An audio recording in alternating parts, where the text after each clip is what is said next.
yang tak geng dengan roh lain, tak ngam lah tu. Sebab tu ulama pun sebut, kadang-kadang kita jumpa orang baru jumpa, kita rasa kita dah dapat. Sebab boleh jadi roh kita dah jumpa dah dulu, kita dah geng dalam alam roh ni. Tapi ada tak orang yang kita kenal 20 tahun tak ngam-ngam tadi sampai sekarang? Ada, kita memang tak geng dari dulu. Kita terima je lah yang dia cuma rakan sepejabat, rakan sekerja sudah. Memang takkan ngam dia. Kita 3-4 orang minum kopi, 3 dia datang, Allah dia datang. Dia bukan jahat sangat, cuma tak ngam je. Dia ganggu, tak kena sembang. Dia geng motor, kita geng bola. Macam tu lah. Allah malam. Jadi semoga kita ni lah yang disebut dalam hadis tu, roh kita memang bergeng-geng dah dulu. Kita bergeng juga kan sekarang. Dan semoga kita ditemukan semula di jannah. Amin. Dan selalu kalau saya sebut jannah apa, anak-anak murid ni akan cakap senang ke kan? Senang betul Ustaz cakap kan? Jannah kan? Cakap apa jannah kan? Jawapan saya adalah kalau kita yang masuk syurga habis apa? Kan? Allah memang nak penuhkan syurga dengan manusia kan? Kita manusia kan? Kita berusaha kan? Kita lah orang yang amin. Okey. Tiba-tiba masuk ke Cik Rana. Betul? Nampak mana sebenarnya? Cik Rana. Dan saya merujuk kepada buku warna biru modul 32 Quran Hunain. Memang isu Taif Cik Rana dia agak mengelirukan kerana dia berkait-kait. Ingat tak dia mula dengan apa? Mula dengan Fatu Mekah. Pembukaan Fatu Mekah dan menang. Kemudian orang Taif cari gaduh, berperanglah mereka, namanya perang Hunain. Tak habis kat situ, diorang lari pergi ke Taif. Maka Nabi kejar sampai Taif, jadi perang Taif pula. Habis kat situ, sebelum itu semua harta rampasan perang Nabi storekan di Jirana. Habis daripada Taif, Nabi pulang sampai ke Jirana, mulalah bahagikan harta. Habis Jirana, Nabi buat apa? Start berihram dan berumrah bersama-sama dengan sahabat yang lain.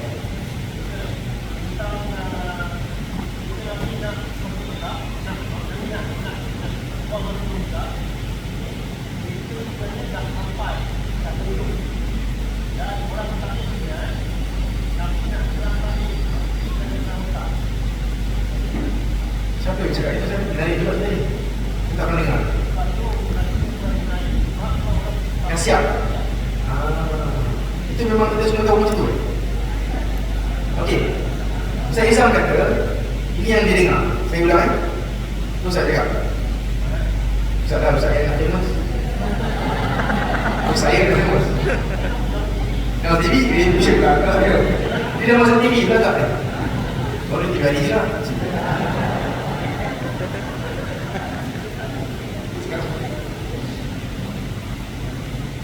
Ada pandangan lain, ya, konon dia, ini saya tak tahu, ni Ustaz kau cakap, konon dia orang Taif ingat Nabi nak serang Taif dari awal lagi, bukan nak serang Mekah, serang Taif. Sebab tu orang Taif dah siap dah, dia punya kelengkapan tu. Tapi rupanya Nabi serang Mekah, selang beberapa hari Nabi terpaksa berhadapan dengan orang Taif, iaitu perang Uhud. Wallahu a'lam, saya tak tahu lagi, tapi menarik, ada logiknya. Kalau saya dapat cakap dia punya sumber, best. Kalau tidak, saya kena cari sendiri. Sumber saya bukan cikgu, orang cakap. Memang YouTube. YouTube siapa? Saya tak ingat sekarang ni tentang nak menawan kota Mekah daripada awal. Okay. Kan tentera yang nak bergerak daripada Madinah pun mereka tak tahu mereka nak bergerak ke mana. Betul, rahsia. Betul kan, rahsia. Tapi hanya ada 5 orang yang tahu. 1 orang dalam tujuh rahsia. Yes. Yang mana? Hatib bin Abi Baghdad. Okey. Tapi perjalanan tentera Turki itu, jalan dia Nabi nak kabuli mata orang Mekah. Jalanan Nabi ni bukan menghadap Mekah, tapi menghadap ke Taif. Tapi sampai di tempat Nabi pusing. Boleh tak cerita itu kita simpan dulu, jangan kelirukan diri dulu. Tapi ini memang satu pandang yang menarik ni. Dan kenapa Penduduk Mekah surrender? Sebab tak bersedia pun. Pertama tak sedia. Yang kedua, sebab gambaran tentera yang disusun oleh Nabi ini gambaran bukan 10,000 tapi 100,000 gambaran. Kan ada 1,000 ke 2,000 tentera yang berkuda yang jalan di bahagian hadapan, dan dia orang itu pusing keliling bukit sahaja. Lepas dah balik pusing balik dan nampak macam Macam kecoh lah. Kecoh. Dia mula-mula semua. sebab tu Penduduk Mekah dia Dia siap. dia Baik. Terima kasih Ustaz. Dia itu menarik tu. Ada dalam kitab dia baca tu. Dia cerita. Kalau kita dah faham perjalanan yang saya sebut tadi tu, yang 5 peristiwa tu, satu lepas satu, okey dah tu. Maka kita sampai hari lepas, kita boleh ulang kepada jemaah, at least dia dapat gambaran sikit. Dan kita kena faham, ahli jemaah kita bukan orang yang sangat minat sirah pun. Ya, mereka cuma orang yang datang untuk umrah.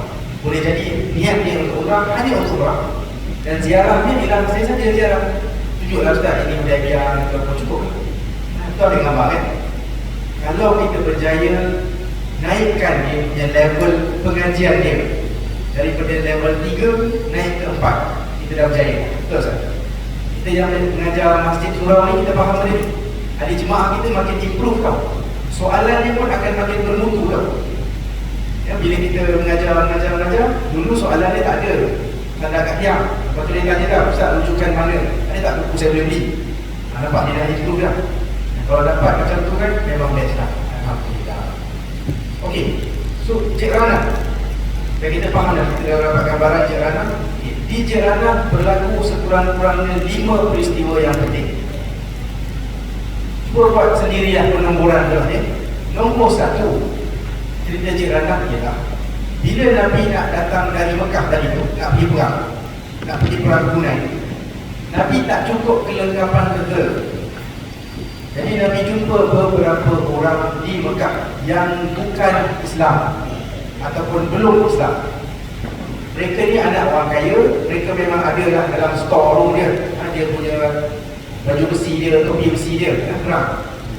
Boleh tak pinjam barang-barang kau ni? Nabi jumpa dengan Safwan bin Umayyah bin Al-Khalaf. Kita mungkin kenal Umayyah bin Khalaf. Siapa Umayyah bin Khalaf? Dia tuan kepada Bilal yang dera Bilal tu, yang Bilal sebut Ahadul Ahad tu. Ya, Umayyah bin Khalaf. Dia dah mati dah perang Badar. Ni anak dia, Safwan bin Umayyah, anak orang kaya. Dia adalah kelengkapan perang. Nabi jumpa dia, Safwan, pinjam sikit beberapa baju kau ni, dalam 100 ada baju besi. Ini semua barang mahal zaman tu. Safwan tanya, wahai Muhammad, sebab dia bukan Islam lagi, dia takkan panggil Rasulullah, kau ni kira pinjam ke rampas? Sebab Nabi kan dah jadi presiden, Nabi boleh dia nak ambil boleh dah. Kau ni bukan warga negara yang sah sangat, dia bukan Islam. Tapi Nabi kata bukan Safwan, bukan rampas tapi pinjam. Malah kalau ada yang rosak kami akan ganti. Nampak tak akhlak? Jangan bully orang, sebab bully memang tak smart. Saya perasan ramai orang letak dah belakang kereta dia, tapi dia bawa kereta macam sangat tak ada dah ilaha. Malu lah. Lebih baik jangan letak lah. Kalau kita punya perangai jenis sikit-sikit turunkan tingkat maki orang, jangan letaklah Muhammad Rasulullah belakang. Biar kereta tu neutral. Kereta tak payah nak masukkan dalam Islam. Biar kereta tak payah masuk Islam. Kereta tu. Wah, tu terasa kan tu. Dia bawa dia terasa.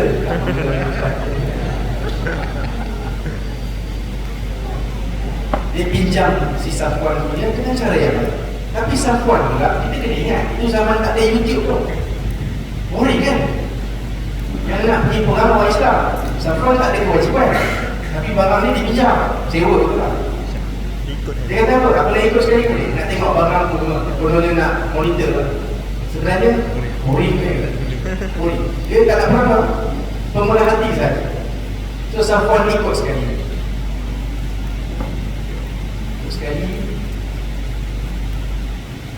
Saya pendekkan, saya nak habiskan cerita Safwan. Kemudian cerita lain akan ada ulangan lagi sikit. Safwan saja topiknya Safwan. Nombor satu ni, poin nombor satu.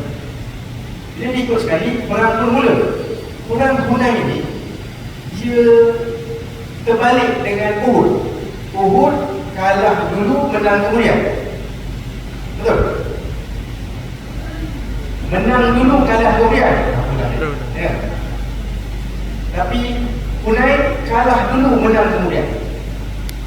Apa yang jadi lah, Nabi dengan sahabat-sahabat tak biasa dengan jalan yang Hunain ni. Dan orang tak pernah berperang di sana. Tapi orang dekat area sana, dia tidak faham area dia. Ini namanya my own turf. Ini padang aku ni, home ground. So diorang dah plan supaya bila Nabi dengan sahabat datang, ada jalan kecil sikit. Jadi kita serang masa dia kecil. Kan kita ramai. Tapi bila nak lalu lorong kecil, kita akan lorong lalu 3-4 orang sekali. Tapi serang teruk je. Habis sahabat-sahabat Nabi semua berlari di belakang. Sebab apa? Serang dari atas. Sebelum itu, ada seorang sahabat cakap apa? Kalau macam ini, kita takkan kalah. Tak masa marching tu 12,000 tentera. Tahu tak? Tahu lah 12,000 march. Ramai tu, selaut. Macam satu laut ni. Maka satu sahabat Nabi kata apa? Kalau macam ni, kita memang takkan kalah. Ini pelajaran untuk Allah kepada orang yang cakap ni sebenarnya. Bukan orang satu orang yang cakap. Beberapa orang kata betul lah, dia takkan kalah. Sebab tu disebut dalam surah apa saya? Surah Taubah ya. In a'jabatkum kathratukum. Apabila kamu takjub dengan ramainya kamu. Kamu ramai, betul? Tengok ni, kamu takjub sangat je lah. Maka betul lah, waktu pergi tu kena serang dengan serangan yang teruk. Orang Islam semua lari. Lari sebab nak mencari perlindungan dulu lah. Yang tinggal cuma Nabi dan beberapa orang sahabat. Waktu tu ikut riwayat Nabi sampai naik atas kedai dia dan laung kepada sahabat-sahabat, jangan lari, bagi sini balik. Tapi orang tak apa dengar. Dan riwayat sebut Nabi Surah Abbas panggil, Muhajir, Ansar, penghafal Quran. Kau tak panggil orang ikut grup. Kita ni kalau orang panggil bangsa, kita akan bangun tu tak? Setakat, woi semua orang masuk, tak tak?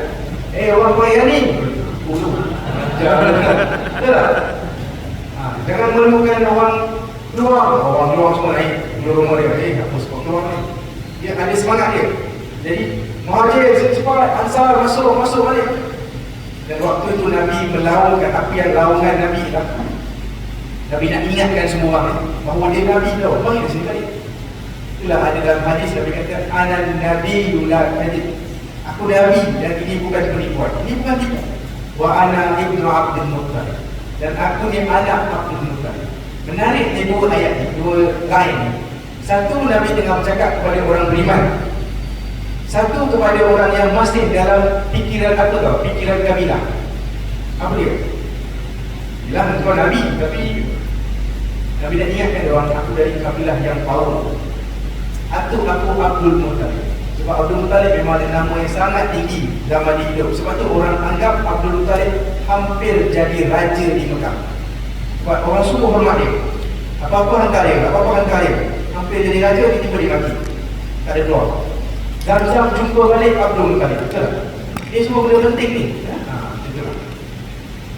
Waktu tengah kelang kabut tu, Safwan yang kafir, dia sebut kafir senang sikit. Safwan yang kafir, dia kan pemerhati. Ada kawan lain pun memerhati sekali yang bukan Islam.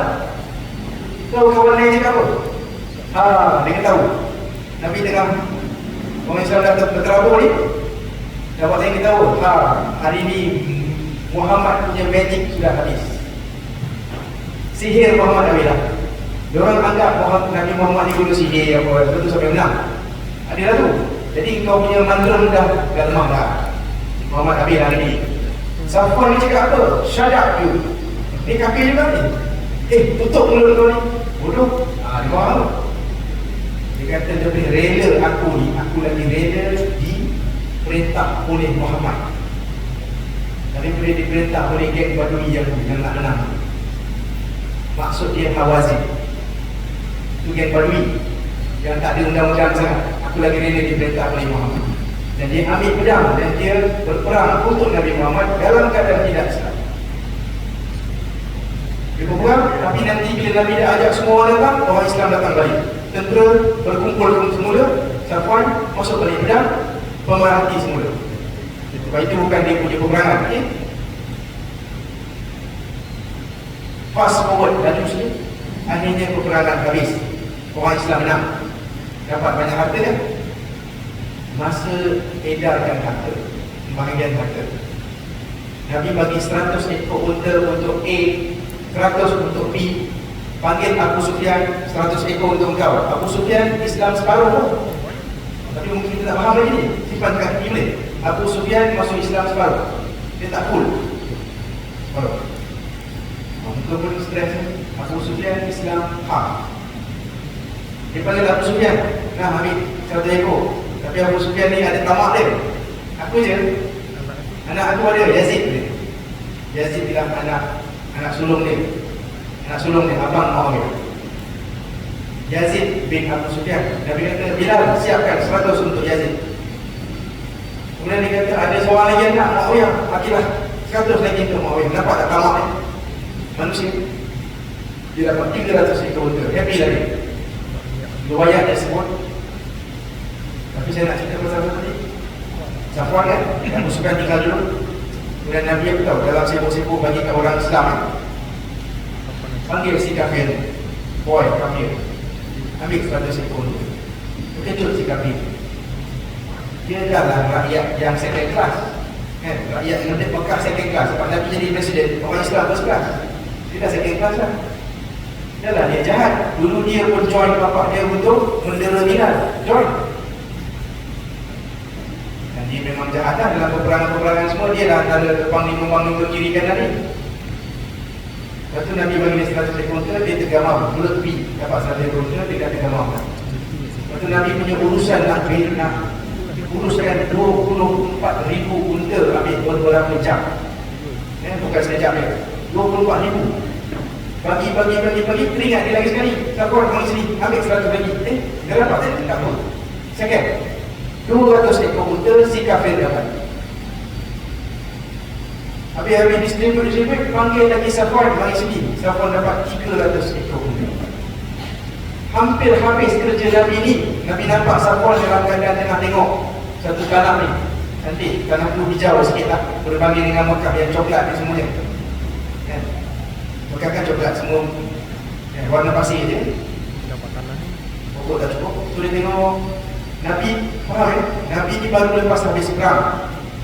Dia patutnya fokus kepada orang Islam, family dia, luka dia ke apa kan? Tak, Nabi ada masa lagi untuk orang yang jahat. Safwan ni bukan orang baik sangat tadi awal hidup dia. Nabi tanya Safwan, kau tengok apa? Sebab dia, kau tengok apa? Ini namanya manusia yang jiwa dia tu memang penuh rahmat. Safwan tengok apa? Safwan kata kau tengok tanah tu cantik. Tapi tanya dia, kau nak ke tanah ni? Kalau dapat best kan? Dia dah mestilah aku suka. Tapi kata tanah ni semua milik kau. Kau nampak tu? Nah, kau ambil tak tanah? Dapat geran kau tu lagi. Dapat geran tanah yang dia ambil. Dia tengok je. Tengok dia dapat. Safwan bercerita kan? Dia kata dulu inilah manusia paling aku benci sekali. Tapi dia bila dia memberi dan terus memberi, seperti tak ada esok tau. Kalaulah Nabi ni seorang raja, dia nak simpan harta betul tak? Raja kena kaya. Tapi Nabi ni tak nak kaya. Duit dia tak ada. Dia ajar-ajar dia bukan menyimpan. Barulah aku faham bahawa dia seorang Nabi. Makin sayang aku pada dia. Dan Islam masuk dalam hati aku waktu itu. Safwan masuk Islam kerana peristiwa jiran. Dan kalau kita fikir dalam sikit, ini rasuah ni Ustaz. Betul tak? Macam rasuah aja masuk Islam nak aku bagi duit. Masuk Islam. Tak, Nabi tak jadikan syarat. Ada tak Nabi tanya dia, kalau Islam betul tak? Tak ada. Dia cuma seorang manusia yang suka kepada pemberian. Sama macam kita. Kita nak sukakan dia. Nah, suka. Bahawa dia faham bahawa kita mahukan kebaikan untuk diri kita dan dia. Itu Itu yang orang bukan Islam tak dapat dekat Malaysia. Mereka cuma anggap mereka dia musuh kita, bahawa mereka kotor dari untuk kita. Dia anggap dia kotor tau. Dia anggap kita tak suka minum dia sebab kita memang tak minum. Dengan anjing dia, dengan babi dia kan, kita fikir macam-macam lah.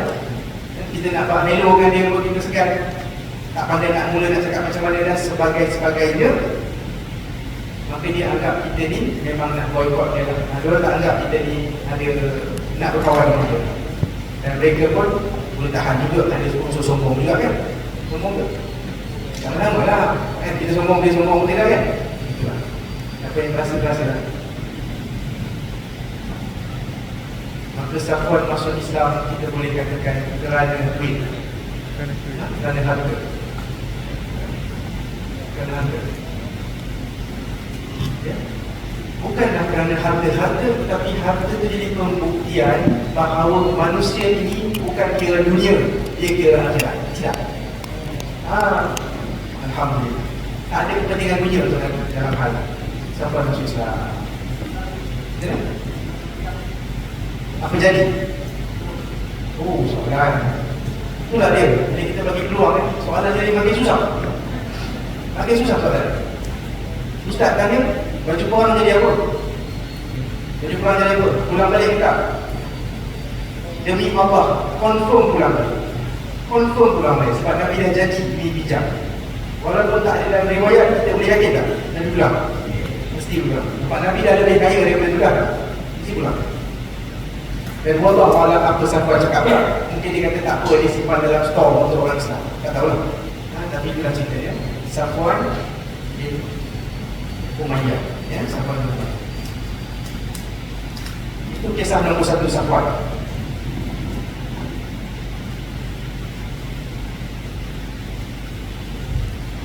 Kisah nombor 2 ialah Hakim bin Hizam. Hakim bin Hizam. Yang nama dia sendiri.